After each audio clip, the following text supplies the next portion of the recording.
Hi everyone and welcome back. So in today's video I am going to share my chemical peel routine, basically how I use a chemical peel at home on my skin. Before starting, I have a big disclaimer for you guys. First of all, this is my routine. You should not take this as an ultimate guide for chemical exfoliation because it's not. Do some more research before using a chemical peel on your face. Don't take this video as an ultimate guide. Chemical peels are not a joke. They can burn your skin, they can irritate your skin if you do not use them correctly. Also, if you have sensitive skin, acne prone skin or compromised skin, or even if you have a compromised moisture barrier, please consult a dermatologist before using a chemical peel. And the last thing is that I'm not a dermatologist, I'm just a skincare enthusiast. I have this really good chemical peel routine that actually works for me and I hope that it works for you too. But yes, a patch test is very necessary before trying a chemical peel on your skin. You have to do a patch test in this area and over here as well.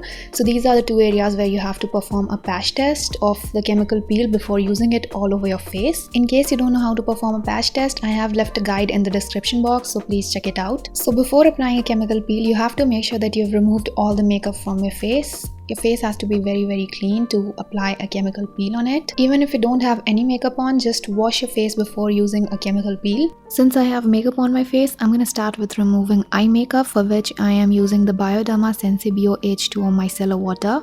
I use one cotton pad for both my eyes and my lips as well. All the products you use before chemical peel should have very simple ingredients and no actives. The reason why I remove my eye makeup before cleansing my whole face is because I use a cleansing balm and I don't like taking it around my eyes because it makes me partially blind, and I don't want to be partially blind, especially when I'm shooting a video. Now after removing my eye makeup, I use a cleansing balm. Right now I'm using the Plum E-Luminence Simply Supple cleansing balm. I love this cleansing balm a lot. You have to make sure that you rub it in between your hands for about 10 to 15 seconds to warm up the product. That way it will remove your makeup very easily. Now after using a cleansing balm, I just wash my face, and obviously I do double cleansing. So for my second step, I will use the Simple Refreshing Facial Wash. This is 100% soap free. Another thing is that before using a chemical peel, you have to use a face wash that has really simple ingredients, which means no actives and no physical exfoliators. Just don't use anything with AHAs, BHAs, vitamin C, just skip all of that. So this is probably the best one that you can use before using a chemical peel. This has no fragrance, no perfume,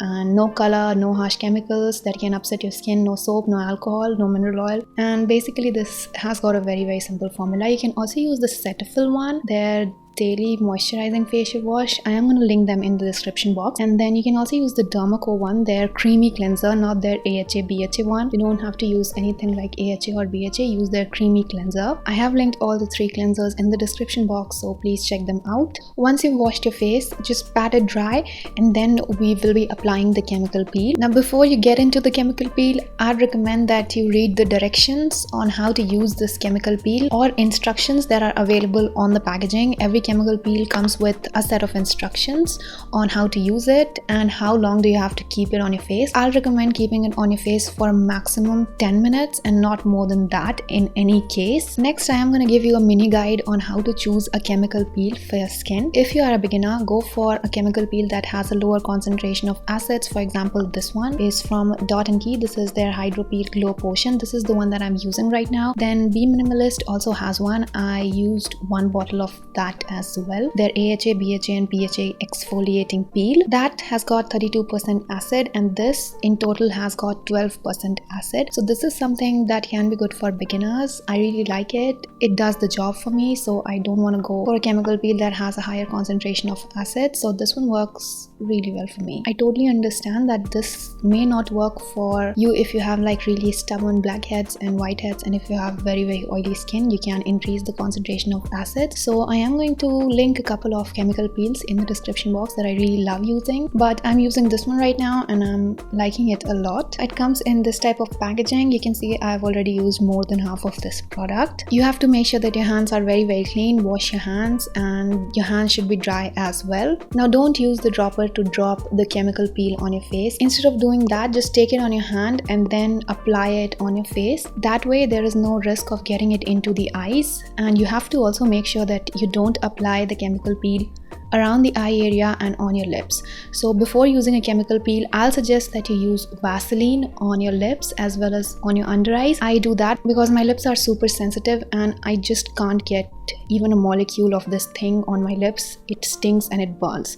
So that's why I can't apply the chemical peel on my lips. You can use Vaseline or a lip balm. When you start applying it, make sure to go in the stubborn areas first. For me, the stubborn areas are my chin and around my nose, also my forehead. So I like applying it on my nose, chin and forehead first, and then I'll go in the sensitive areas like the high points of your cheeks. I'll say this again, don't apply the peel on your under eyes and on your lips. I also like applying the chemical peel all over my neck to my chest because my neck has got a lot of lines, so exfoliation really helps with those. Don't leave the chemical peel for more than 10 minutes. Once you're finished applying, set a timer for 9 minutes because you took a minute to apply the chemical peel, so you have to keep it for 9 minutes. I'll never recommend using it for more than 10 minutes. Again, set a timer as soon as you have finished applying the chemical peel because sometimes you can forget that there is a chemical peel. Also, be very gentle while application. You don't have to rub it on your face, so you have to make sure that you're very gentle with your skin and not rubbing it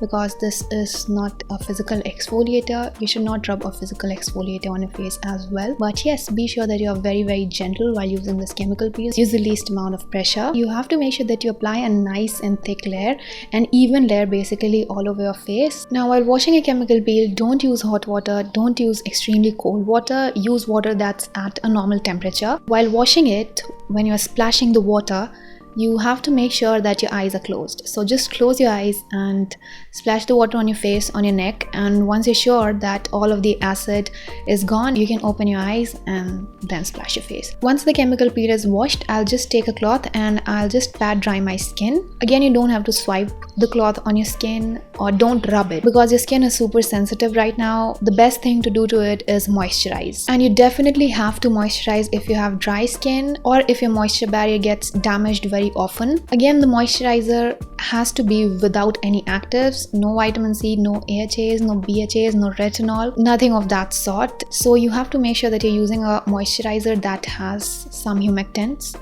occlusives and emollients. The moisturizers that I love using after a chemical peel are, number 1 will be the Cetaphil Daily Advanced Ultra Hydrating Lotion. Number 2, for oily skin, you can use the Simple Hydrating Light Moisturizer. Then number 3, I also like using the Minimalist's Cepicam 3% plus Oat Moisturizer. I like doing a chemical peel during night time because I'll just do the chemical peel and I'll go to sleep. That way my skin gets some time, or on the days when I don't have to step out. Now, for all skin types, I'd say that you apply a moisturizer and leave it to that. You don't have to apply a lot of things. For my skin, I do a couple of more steps, which I am going to show you here. So what I do after a chemical peel is I apply a hydrating serum from Deconstruct. So I like the serum, it works for me, especially after a chemical peel. I just use this serum after a chemical peel. I like using it that way. So this is their 2% hyaluronic acid and 1% niacinamide serum. I apply it on damp face because hyaluronic acid attracts moisture and you do not want it to be from your skin. So always apply hyaluronic acid on damp face. 1% niacinamide in this serum soothes skin and strengthens skin's moisture barrier. So I really like the serum for my skin and I like applying it on damp face after using chemical peel. Right after the application of serum, you don't have to wait for it to get absorbed into your skin or anything like that. You apply the serum and then you just apply the moisturizer. After applying a chemical peel, avoid activities in the sun for the next 24 hours. And even when you step out in the sun after 24 hours, wear a good sunscreen. So that was my routine. I hope you guys find this video helpful. Again, I'm saying this, I'm just a skincare enthusiast, I'm not a dermatologist. So if you have sensitive, acne prone or irritated skin, please consult a dermatologist before using a chemical peel. I know that chemical peels are considered to be more safe way to exfoliate your skin, but trust me guys, if you mess it up, it can cause more harm than good to your skin. And by harm, I mean way more harm than good to your skin. It can burn your skin, it can sensitize your skin. So just be very careful while using a chemical peel. I don't want to scare you guys, but if I'm making this video, I have to make sure that I let you know about all the risks that comes with using a chemical peel. Other than that, I really like chemical peels. It has worked really well on my skin. My skin's texture has improved so much since I've started using a chemical peel. So all in all, chemical peels can do wonders to your skin, but you have to make sure that you're using it very responsibly and carefully. So that's it for the video. Thank you so much for watching and I'll see you in the next video. Bye.